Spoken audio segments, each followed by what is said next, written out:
ये 1772 में पहला जनजाति लोगों का एक हिल कॉर्पस गठित किया था, सैनिक बल गठित किया था 800 सैनिकों का। उस समय 1769 से लेकर के 1776-77 तक पहाड़िया विद्रोह इस इलाके में चल रहा था। पूरे राजमहल से लेके, एक चीज जान करके आश्चर्य होगा, भागलपुर जिला बाद में बना है, राजमहल पहले ही केंद्र था। एक चीज समझना चाहिए, भागलपुर जिला बना 1779 में, क्लीवलैंड प्रथम कलेक्टर हुए। उसके पहले कप्तान, पुलिस कप्तान के अधीन रहता था। और राजमहल क्षेत्र जो है, राजमहल केंद्र था। कितने जगहों का केंद्र था? 14 जिलों का, यहां से लेके हजारीबाग की पहाड़ी तक, और पूर्णिया खगड़िया से लेके शेखपुरा तक, और यहां बंगाल की सीमा तक, बंगाल की सीमा तक। बंगाल प्रांत ही कहलाता था, लेकिन राजमहल जो केंद्र था, जैसे डिस्ट्रिक्ट बोलते हैं, कमिश्नरेट बोलते हैं, ये 14 जिले इसमें शामिल थे। दरअसल हम लोगों को बात जब हम रखते हैं तो हमारी बात लॉजिकल होनी चाहिए, तार्किक होनी चाहिए, तथ्यों पर आधारित होनी चाहिए। इतिहास का निर्माण ऐसे ही होता है। तो राजमहल केंद्र था, और क्लीवलैंड भी उप सुपरवाइजर बनकर के राजमहल आए थे पहले। जेम्स ब्रुक वहां सुपरवाइजर थे पहले, उसके बाद जेम्स ब्राउन आए, उसके बाद क्लीवलैंड आए 1779 तक जेम्स ब्राउन यहाँ के कप्तान रहे। कलेक्टर कहने के तौर पर केवल क्लीवलैंड आए। कलेक्ट्रेट की स्थापना हुई भागलपुर में, और उसके साथ उनकी पोस्टिंग हुई यहाँ। तो उनको राजमहल क्षेत्र का अनुभव था, ब्रुक का अनुभव था, जेम्स ब्राउन का अनुभव था उनके पास, और वो काम करना चाहते थे। तिलका मांझी ने विद्रोह क्यों किया? जब विद्रोह पहाड़िया लोगों का चल रहा था, ऑलरेडी चल रहा था पहाड़िया लोगों के द्वारा, जिसमें संथाल भी शामिल थे, लेकिन पहाड़िया लोग नेतृत्वकारी थे उसमें। तो इन्होंने क्यों किया? क्योंकि क्लीवलैंड के आने के बाद अंग्रेजों की नीतियों में परिवर्तन हुआ। 1772-73 में जो 800 सैनिक दल का गठन हुआ, उस विद्रोह को दमन नहीं कर सका। पहाड़िया का विद्रोह चलता रहा। पहाड़िया लोगों को डाकू कहा, लुटेरा कहा, गैंगस्टर कहा, हत्यारा कहा। सैकड़ों लोगों को सजा मिली है उस दौर, सैकड़ों लोगों को, उनके घर उजाड़े गए। पाकुड़ के महेश्वरी राज तक जो है विद्रोह था, खड़गपुर से लेकर के गिरिडीह के जंगल तक संघर्ष था ये पूरे मामले को लेकर के। ऐसा क्यों हुआ?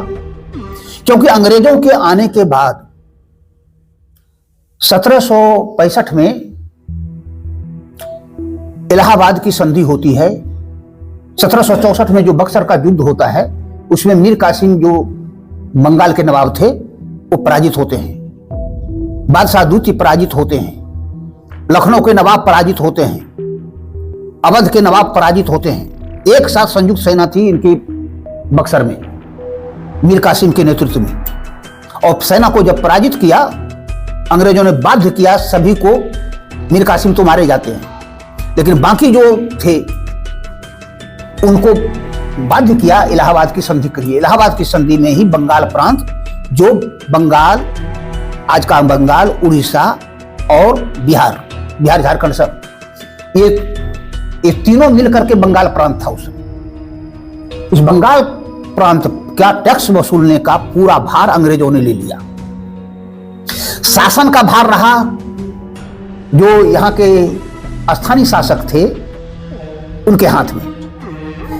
सेना का भार उनके ऊपर की, सेना कौन करेगा, खर्च वहन कौन करेगा? तो नवाब करेंगे यहाँ। और प्रशासन का काम नवाब करेंगे, लेकिन पैसा कौन लेंगे? अंग्रेज लेंगे। मुगलों की परंपरा में 1766-67 में यहां 8 लाख पाउंड टैक्स आता था पूरे बंगाल प्रांत से। 8 लाख पाउंड केवल 10 वर्षों में 1776 से 77 के बीच में उसको बढ़ा करके 28 लाख पाउंड हो गया। ये कौन टैक्स दे रहा था? उसमें सेवा नौकरी वाले तो थे नहीं, उसमें बिजनेसमैन तो टैक्स दे नहीं रहे थे। ये सारे टैक्स किसानों पर लग रहा था, भूमि कर के रूप में लग रहा था। जो उपज होता था उस पर लग रहा था। उपज पर खर्चा कौन करता था? किसान करता था। और जब उपज होता था तो उसका टैक्स लगता था अंग्रेजों का। तो 8 लाख पाउंड से बढ़कर के 28 लाख हो गया केवल 10 वर्ष के अंदर। इस बीच में एक व्यवस्था लाया अंग्रेज ने। वह यह था कि पहले किसान टैक्स पे करते थे और जो सरकारी मुलाजिम होते थे उनको टैक्स पे करते थे। अब प्राइवेट आदमी को ले आया गया, अब सामंत को खड़ा किया, जिसको कि 1 साल की बोली पर टैक्स वसूलने की जिम्मेदारी दिया। पहले 1765 से लेकर के 1770 तक में 1 साल चला। 1770 से 1774 तक में 5 साल का दिया जाने लगा। 1 साल 5 साल, उसके बाद तो 10 साल कर दिया गया। इसका मतलब है कि किसानों की पर गुलामी की ऐसी जंजीरें डाल दी जा रही थी, आर्थिक रूप से मजबूर किया जा रहा था कि वो किसी तरह जी नहीं सके। इसी में सबसे बड़ी बात हुई 1770 में भीषण अकाल पड़ा बंगाल प्रांत में, बंगाल बिहार उड़ीसा में। 1 करोड़ से अधिक लोग मारे गए, करोड़ों मवेशी और पशु जानवर मरे, भूख से मर गए।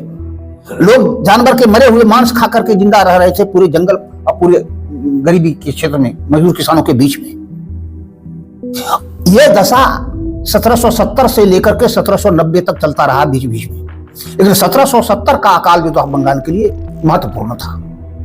उसने और भी जनजातीय जीवन को, दलितों के, आदिवासियों के, पिछड़ों के, किसानों के, जो किसान वर्ग हैं यहाँ के, उनकी हालत बहुत ही खराब कर दी। ये पहला कारण था आर्थिक जर्जरता के खिलाफ में तिलका मांझी खड़े हो गए। दूसरा क्या था कि वो जो वहां से जो सेना गठित करने लगा था, यानी अब राजमहल के क्षेत्र में जो पहाड़िया विद्रोह था, भागलपुर मुंगेर के क्षेत्र में पहाड़िया विद्रोह था, अब उसको दमन करने के लिए उसी के समाज से सेना खड़ी कर दी गई, जिसको गौतम प्रीतम जी ने बातें रखी है।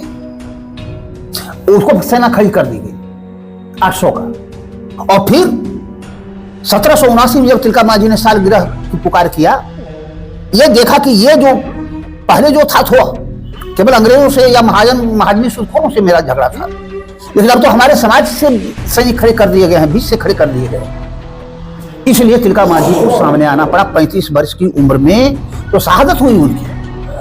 आप समझ सकते हैं, केवल 29 वर्ष की अवस्था में उनको इस काम के लिए आगे आना पड़ा कि नहीं, अब नेतृत्व हम करेंगे। और इसलिए उन्होंने सभी को ये न्योता भेजा कि हम लोग इकट्ठा। गांठ का मतलब क्या है? छितरे रहोगे नहीं लड़ सकोगे, गांठ में बनोगे, संगठन में बनोगे तो लड़ाई लड़ सकोगे। और इसलिए केवल जनजाति लोगों को नहीं, अत्यंत जो पिछड़ी जाति के लोग हैं, जितने भी गांव घर में बैठे हुए किसान थे, सबको उनका आमंत्रण गया और उन्होंने ये आंदोलन शुरू किया। दूसरी बात कि जो महाजनी शोषण है, अंग्रेजों के शोषण से ज्यादा महाजनी शोषण था। महाजनी शोषण जो कर रहे थे उनको वो लोग दीकू कहते थे। दीकू किसको मानते हैं? जो उनको अपना नहीं मानते हैं। इसलिए आदिवासी लोग, हम लोगों को वो दूसरा मानते हैं। एससी को और पिछड़े वर्ग को, सवर्णों को वो कहते हैं ये दीकू है। क्यों कहते हैं दीकू? क्योंकि हमने उनके साथ कभी खड़ा होने के लिए, है ना, कोशिश नहीं की, उनको अपना मानने की कोशिश नहीं की। तो हम अगर अपना नहीं मानेंगे उसको, हमको अपना वो कैसे मानेंगे? और यह जो जद्दोजहद है, दीकू का मतलब है जो दिक करे। दीकू शब्द आया है दिक करने से। संथाली भाषा में दिक का मतलब है परेशान करना, शोषण करना, लूटना, दिक्कत करना, दिक्कत पैदा करना। उनका क्या लूटा था? उनका जमीन लूटता था, उनका इज्जत लूटता था, उनको सम्मान अपना आदमी नहीं मानता था। ये कठिनाइयां हैं। यानी दीकू के लिए जिम्मेदार वो आदिवासी लोग नहीं है। ये काम किया है जो लोग उनको दिक्कत कर रहे थे, जो शोषण कर रहे थे, ये उनके जिम्मेदार हैं। इसलिए ऐसे सभी लोगों को उन्होंने दीकू कहा। वे नहीं जानते कि हम मूलवासी हैं। पहले पिछले वर्ग के बारे में भी वो नहीं जानते हैं कि वो उनके मूलवासी अपने ही बन सके लोग हैं। दलितों के बारे में भी वो नहीं जानते हैं। ये तो फुले अम्बेडकर मिशन के कारण से वो लोग जान रहे हैं, समझ रहे हैं और अपना समझ रहे हैं। इन बातों को समझना चाहिए। तिलका मांझी इन बातों को नहीं समझ पा रहे थे। केवल इतना जानते थे किसान का शोषण है, हम लोग का शोषण है, हम लोग को खड़ा होना चाहिए, लड़ना चाहिए। लेकिन हम एक ही वंश के हैं, ये वो नहीं जान रहे थे। हमारी पीड़ा एक है, दुख एक है, और इसलिए हम एक साथ मिलकर लड़ेंगे। ये बातें उनकी थी। तो 3 कारण हैं उनके विद्रोह उठाने के। पहला, आर्थिक खेती का शोषण और जुल्म। दूसरा, जुल्म और अत्याचार और बलात्कार उनके महिलाओं के साथ। और तीसरा है जब पहाड़िया में जातियों में, जनजातियों में, संथालों में फूट डालो राज करो की नीति अंग्रेज लेकर के गया। ये जो चौकीदारी प्रथा है, इसकी शुरुआत कहां से हुई? राजमहल से। राजमहल से पहाड़िया सरदार को ही चौकीदार बना दिया गया, उनको नीला पगड़ी दिया, उनको रुपये दिया, वेतन के रूप में रुपया मिलता था, जिक्र है इतिहास में। वहां से सिपाही खड़ा ही नहीं किया, ब्रोकर भी खड़ा किया गांव गांव में, ताकि कोई विद्रोह नहीं करे। तो चौकीदार कोई अच्छी बातें नहीं थी। चौकीदार का मतलब क्या था? घर की बात को, समाज की बात को थाना तक पहुंचाना, पुलिस कचहरी तक पहुंचाना, यही तो चौकीदार का काम है। ये चौकीदार का मतलब समझ लेते हैं, चौकीदारी कर रहा है। वो रात को घूमता था इसीलिए कि कहीं चोर उचक्का जो भी जहां है बदमाश है, विद्रोह करके सोच रहा है उसका रिपोर्ट दे दूं। इसलिए इसकी शुरुआत हुई राजमहल के क्षेत्र से, इसी भागलपुर जिला से। यहीं के पुलिस थाना की स्थापना भागलपुर जिला से शुरू हुई। इसलिए मैं ये कहना चाहता हूं कि उनके संघर्ष के 3 कारण हैं। उन तीनों कारणों को हमें रखना जरूरी है। हमारे बीच में मूल निवासी समाज के जो लोग हैं, हम ये सब जो पूरा कॉन्सेप्ट, पूरा इतिहास जो प्राचीन काल से अब तक का है, यह बताता है कि हम एक ही वंश के लोग हैं। हम द्रविड़ वंश के लोग हैं, हम नागवंशी लोग हैं। हम द्रविड़ नागवंशी लोग हैं। ये आर्य ब्राह्मणों के कारण, आर्य लुटेरों के कारण हम लोगों को जातियों में, उपजातियों में बांटा गया, वर्ण में बांटा गया। ये सभी जानते हैं, हम यहाँ जितने बैठे लोग हैं सभी जानते हैं। अब सवाल, मुख्य समस्या यह है कि 6743 जातियों में बटे हुए हम लोग, जिसमें आधी आबादी पिछड़े वर्ग की है, केवल 16%, 15.5%, 14.5% ऑल इंडिया में एससी लोग हैं, या भी 16% होंगे। एसटी लोग लगभग 8% होंगे, 7.5-8%। मूल निवासी समाज 3 भाग में बटा। मैक्सिमम भाग जो है वो गुलाम हो गया ज्यादा। जो जंगलों में गए वो आदिवासी हैं, और जिन्होंने सरेंडर नहीं किया उनसे सरेंडर करवा करके गंदा काम करवाया, जिसको दलित बोलते हैं, उसको अछूत बनाया, इसको अछूत बनाया। तो ये जो 3 कैटेगरियां हैं, इन कैटेगरियों में विभाजन बड़ा है। आज अगर कोई मूल निवासी बहुजन समाज बनाना चाहता है तो कैसे बनेगा? अगर हम 85% बनना चाहते हैं तो हम कैसे बनेंगे? हमारे पास कार्य योजना क्या है? वो कार्य योजना राष्ट्रपिता फुले ने, माता सावित्रीबाई फुले ने दिखाया है, पेरियार रामास्वामी नायकर ने दिखाया है, छत्रपति साहू जी महाराज ने दिखाया है, रामस्वरूप वर्मा साहब ने दिखाया है, लल्ले सिंह यादव जी ने दिखाया है, बिहार में जगदेव बाबू ने दिखाया है, सही तिलका मांझी ने दिखाया है। अगर हम इस रास्ते को फॉलो अप नहीं करते हैं, अपने महापुरुषों को मानने के लिए हम तैयार नहीं हैं, तो हम पिछड़े और दलित में लग रहे हैं कि कौन ज्यादा काम कर रहा है, कौन कम काम कर रहा है। काम नहीं करने वाले लोग ज्यादा गिनते हैं कौन कर रहा है, कौन नहीं कर रहा है। जो काम करने वाले हैं वो आदमी नहीं गिना करते हैं, कौन कहां से आए। अगर पिछड़े वर्ग के कोई साथी दिन रात लगे हुए हैं दलितों के बीच में, अपने पिछड़े समाज के बीच में, हमें तो स्वागत करना चाहिए, उसका स्वागत करना चाहिए। हम दलितों में से कितने लोग हैं, हम दलितों में से कितने लोग हैं जो पिछड़े के मोहल्ले में जाके काम करते हैं? अगर हमारे अंदर चेतना आ गई है तो चेतना क्या जाति में बनकर रहेगी? चेतना क्या केवल दलितों तक बनकर रहेगी कि वो चेतना फैलेगी?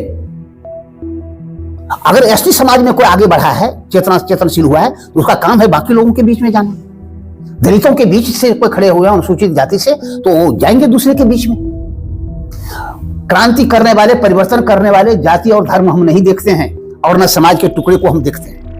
हम देखते हैं जो पीड़ित लोग हैं उनके बीच में हम जाएंगे और चेतना लेकर के हम उनके बीच में काम करेंगे। ये भाव हमारे अंदर, अगर यह नहीं जानते हैं, अभी तक हम नहीं सीखे हैं, इसका मतलब हम फुले को नहीं जानते हैं, उनके विचार और शिक्षा को नहीं समझते हैं। इसका मतलब बाबा साहब की शिक्षा को नहीं समझते हैं। बाबा साहब के साथ पिछड़े वर्ग के लोग तो खड़े नहीं हुए, बहुत जितना सहयोग मिलना चाहिए था बाबा साहब नहीं खड़े हुए। बाबा साहब ने कभी पिछड़े को पीछे किया क्या? उन्होंने सबका प्रतिनिधित्व किया। यह है बाबा साहब का सिपाही का मतलब, यह है बाबा साहब का सिपाही। वही है जो तमाम जो हमारे SC ST OBC और माइनॉरिटी है, महिला है। माइनॉरिटी किस लिए? क्योंकि 98% मुसलमान और ईसाई वो सभी हमारे पूर्वज लोग बने हैं। SC ST और OBC के लोग बने हैं, इसलिए उनके साथ भी ब्राह्मण आर्य ब्राह्मणों का सवर्णों का इतना बड़ा अन्याय है, अत्याचार चल रहा है। जितना हमारे साथ होता है, ST के साथ होता है, महिलाओं के साथ होता है, उतना ही उसके साथ भी होता है। इस बात को हमें समझना चाहिए। इसलिए बाबा साहब डॉक्टर अम्बेडकर के विचारों को ललन सिंह यादव ने कभी यादव सोचा क्या अपने को? हम यादव कह दे सकते हैं, आदर्श उनका कौन बना? बाबा साहब डॉक्टर अम्बेडकर, पेरियार रामास्वामी नायकर उनका आदर्श बनता है। इस बात को समझना जरूरी है। और हम जो मायावती और मुलायम सिंह यादव और अन्य लोगों को देखते हैं, उसकी पृष्ठभूमि तैयार की है रामस्वरूप वर्मा ने और ललन सिंह यादव जी ने। माननीय काशीराम साहब ने राजनीतिक चेतना भरी संगठन का काम किया। वो लोग संगठन का काम रामस्वरूप वर्मा ने की, लेकिन ललन जी केवल प्रकाशन और बाकी काम कर रहे थे। 20 एकड़ जमीन जिन्होंने बेच दिया हमारे मिशन के लिए। कितने लोग हैं दलितों में 20 एकड़ जमीन बेचने वाले? माननीय काशीराम जी और माननीय बाबा साहब डॉक्टर अम्बेडकर को अगर छोड़ दें आप, इतना त्याग करने वाले भी कोई लोग नहीं है। इसलिए मैं ये कहना चाहता हूं कि इन चीजों को गहराइयों से समझना चाहिए, क्योंकि शहीद और कुर्बानी देने वाले लोग, समाज के लिए लड़ने वाले लोग जाति और धर्म नहीं देखा करते, है ना, वर्ग विभाजन नहीं देखा करते। अगर कोई ब्राह्मण समाज का लोग भी, राजपूत समाज का लोग भी हमारे साथ खड़ा होगा कल, सब कुछ छोड़ करके आएगा, तो हम उनको वेलकम करेंगे, हम उसको वेलकम करेंगे।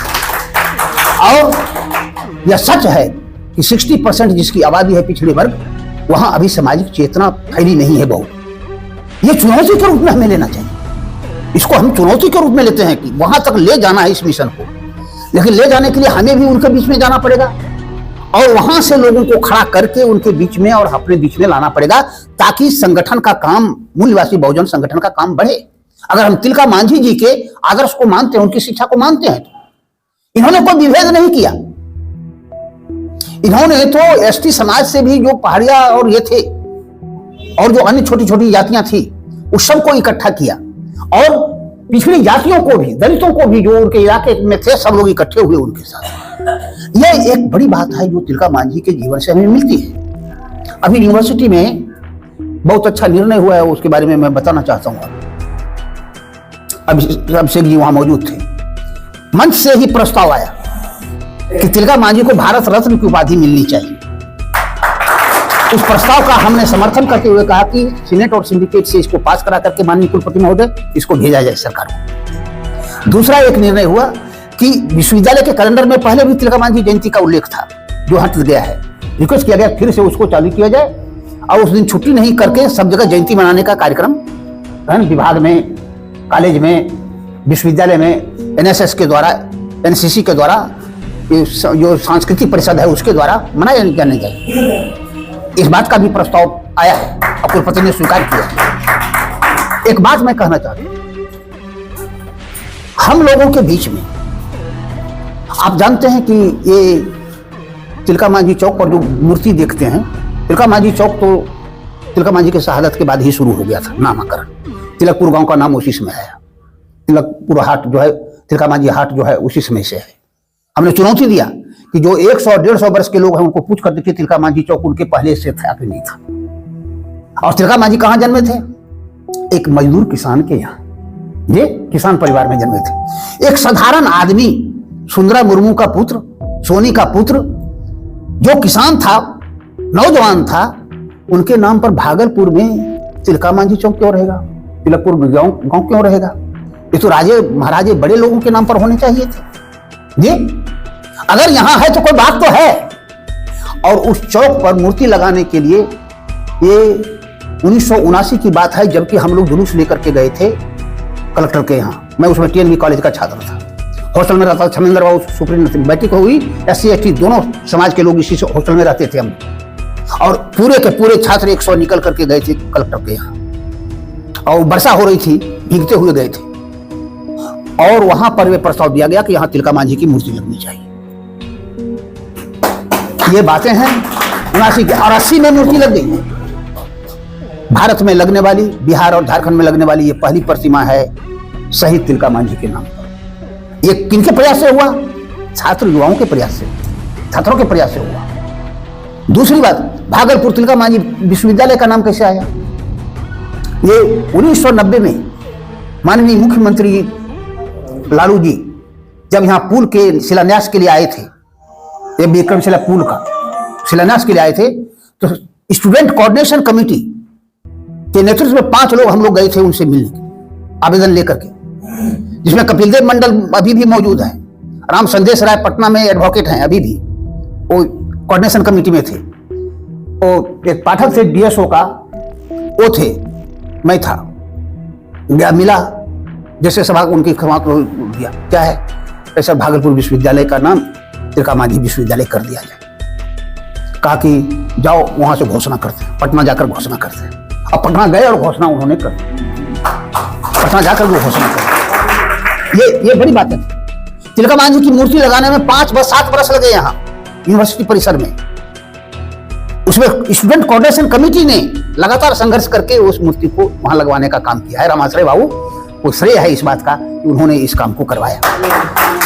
मेरा यह कहना है कि जब संगठन होता है, 5-10 आदमी मिलकर के हम काम करते हैं, हम तिलका मांझी के जीवन से सीखे हैं ना कि कैसे काम किया जाए। हम अच्छा काम करना चाहते, बड़ा काम करना चाहते, करेंगे क्या अकेले हो सकेगा? नहीं होगा। तो जो जागरूक 5-10 लोग हैं, हम मिल करके संगठित होकर के काम करें और उस प्रस्ताव को आगे ले जाएं। आज देखिए बैठक वहां पर हुई, कार्यक्रम हुआ, अब भारत रत्न का प्रस्ताव यूनिवर्सिटी से अब जाएगा, तो ये तो बड़ी बात है ना। प्रस्ताव आया, जब बैठे हम लोग ऐसे लोग बैठे तभी तो ये बातें हो पाई। इसलिए इन चीजों को हमें समझना है। मैंने चैलेंज किया वहां, मैंने चैलेंज किया, 70% से अधिक भी लोग जो गरीब हैं, गरीब गुरुआ लोग हैं, अशिक्षित हैं, कौन है? तिलका मांझी का समाज अभी आजादी पाया नहीं है, आजादी मिली नहीं है। क्या यूनिवर्सिटी इस बारे में कुछ सोचेगी, कुछ काम करेगी यूनिवर्सिटी? क्या सोशल इंजीनियरिंग का काम हम कर सकते हैं कि नहीं? कुलपति महोदय इस पर ध्यान दीजिएगा। ये मैंने कहा, मंच से कहा। मेरे कहने का मतलब है कि जनसंख्या चाहिए हमें, भीड़ चाहिए हमें, वो काम करेंगे हम, लेकिन भीड़ को नियंत्रित करने के लिए विचार चाहिए, संगठन चाहिए। ये भीड़ को नियंत्रित करने के लिए संगठन चाहिए। संगठन नहीं है तो आप भीड़ नियंत्रित नहीं कर सकते। 100-200 लोग जमा होंगे, आप उसको नियंत्रित नहीं कर सकते, उनको दिशा निर्देश नहीं कर सकते, किस दिशा में जाना है, सही दिशा की ओर कैसे बढ़ेंगे, ये मार्गदर्शन कौन करेगा? जो विचारमान, जो बुद्धिजीवी लोग हैं, जो बैठते हैं, 10-20 लोग बैठते हैं, वो करते हैं। मानव संसाधन की वहां चर्चा हुई, प्रोफेसर ने कहा, महिला स्वस्तिका जी ने, कि उनके पास कोई संसाधन नहीं था। हमने इस बात का खंडन किया, हमने इस बात का खंडन किया। माननीय कुलपति महोदय, इस दुनिया में सबसे बड़ा संसाधन मानव संसाधन है। ये बुद्धि भी मानव की देन है, और बुद्धि से हम अन्य उपज में वृद्धि कर सकते हैं, किसी क्षेत्र में तकनीकी और अन्य विकास कर सकते हैं, लेकिन बुद्धि से एक तो अनाज पैदा नहीं कर सकते। अनाज पैदा होता है श्रम करने से, मेहनत करने से। इसलिए मनुष्य के पास जो मेहनत, श्रम करने की क्षमता है, संकल्प है, वह उसका सबसे बड़ा संसाधन है, और उसके जरिए उसी पर यह संसार टिका हुआ है। बुद्धि उसमें वृद्धि कर सकता है, सुविधाओं में वृद्धि कर सकता है, तकनीकी सुविधा दे सकता है, लेकिन होगा वो श्रम करने का। इतनी अच्छी बिल्डिंग बनी है, ये बिल्डिंग क्या हमने बनाया है? इंजीनियर साहब बैठे हुए हैं, वो बनाए थे क्या? वो यूनिवर्सिटी के इंजीनियर बैठे हुए थे वहां, यूनिवर्सिटी साहब इंजीनियर बनाए हैं? इन्होंने बुद्धि दी है, काम तो हमारे मजदूरों ने किया है, कारीगरों ने किया है, और इसको बढ़ाया है। इन चीजों को समझिए। यूनिवर्सिटी और ज्ञान के क्षेत्र में जाकर के हस्तक्षेप करके अपने श्रम की महत्ता को स्थापित करना। तिलका मांझी के पास शैक्षिक ज्ञान नहीं था, लेकिन जो पीड़ा थी, जो अनुभव सिद्ध ज्ञान था, जो परिश्रम और संकल्प था, उसके कारण उन्होंने इतनी बड़ी बातें कही जो राजा महाराजा के बेटे नहीं कर सके, जो बड़े बड़े संसाधन वाले लोग नहीं कर सके। यह शिक्षा मिलती है हमें, हम साधारण व्यक्ति भी कर सकते हैं। तिलका मांझी से क्या मतलब है? सिंधु कानू चांद भैरव से क्या मतलब है? बताया हमने कि संघर्ष हम लोगों ने नहीं किया था, पहले संघर्ष किया था, लगभग 1 दर्जन संघर्ष उस समय चल रहा है, सब जनजाति संघर्ष है उस काल में। पूरे बंगाल प्रांत से लेकर बाहर भी फैला हुआ, जितने भी किसानों के विद्रोह हैं, सब जनजाति लोगों ने किया है। हमने चैलेंज किया इतिहास के विद्यार्थी को, कहा कि इतिहास के जो प्रोफेसर हैं उनको सिद्ध करना चाहिए, इन चीजों को बोलना चाहिए। इसलिए हमारा जनजाति समाज, हमारा मूल निवासी, हमारा बहुजन, ये कर्म योद्धा है, ये श्रम योद्धा है, ये मानव संसाधन का सबसे बड़ा इस्तेमाल करने वाला व्यक्ति है, जिसने इस सिंधु घाटी सभ्यता से लेकर अब तक के जीवन को संवारा है। तिलका मांझी के संघर्ष का मतलब यह है, अगर इसको हमारे साथी समझ सकें, हमारे पास जो भी पैसे हैं, हमारे पास जो भी श्रम करने की ताकत है, जो भी बौद्धिक ताकत है, अगर उसको हम समाज की सही दिशा में लगा दें, अगर हम संगठन की दिशा में लगा दें, तो बातें बहुत आगे बढ़ जाएगी। नहीं, आज ठीक है तिलका मांझी का युग नहीं है, लेकिन तिलका मांझी के युग से हम अलग भी नहीं है, क्योंकि किसान और मजदूरी के बिना भी कुछ नहीं चलता है। इसलिए हम तिलका मांझी के युग में हैं और विज्ञान और तकनीकी और ज्ञान का विकास हुआ है, हम इसका उपयोग करें। ये तिलका मांझी की देन है। बताया उन्होंने, केवल तीर और धनुष से काम नहीं चलेगा, केवल गुलेल से काम नहीं चलेगा। आज के आधुनिक युग में के इस वैज्ञानिक युग में, इस कमर्शियल युग में हमें बौद्धिक इस्तेमाल करके चीजों को गठित करना पड़ेगा।